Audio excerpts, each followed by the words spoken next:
मित्रांनो, या गोष्टी तुमच्या प्रेमात घडत असतील, तुमच्यासोबत या गोष्टी घडत असतील, तर मित्रांनो समजून जा की हे प्रेम एकतर्फी आहे.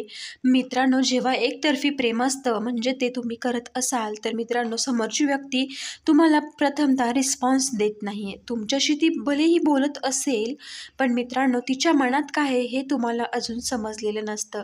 कारण ती व्यक्ती तुम्हाला तिच्या वेळेप्रमाणे वापर करून घेत असते आणि या रिलेशनमधून शेवटी निष्पन्न काहीच होत नाही. तर अशा व्यक्तींना वेळीच ओळखायला शिका, कारण ती व्यक्ती तिच्या तालावरती तुम्हाला नाचवते आणि शेवटी सोडून जाते.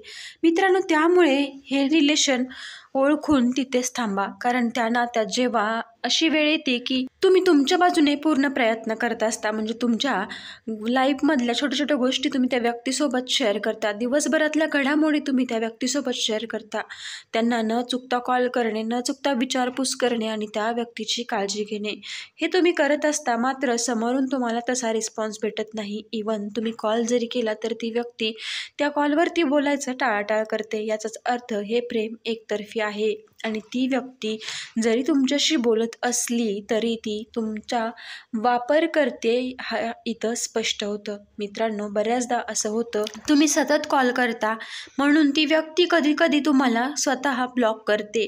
मग ती तुमच्या सोशल साईट सगळ्या ब्लॉक्स करते, तिला वाटेल तेव्हा ती अनब्लॉक करते.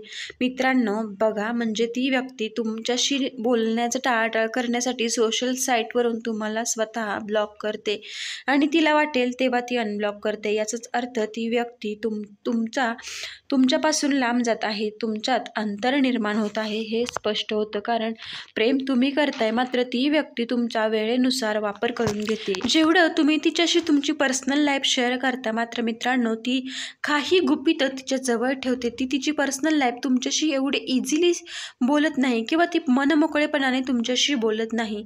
आणि मित्रांनो, जेव्हा तुम्ही तिला भेटायचा प्लॅन करता तेव्हा ती प्रत्येक वेळी टाळते. मित्रांनो, हे एकतर्फी प्रेमाची लक्षणं आहेत. व्हिडिओ आवडला असेल तर नक्कीच लाईक, शेअर आणि सबस्क्राईब करायला विसरू नका.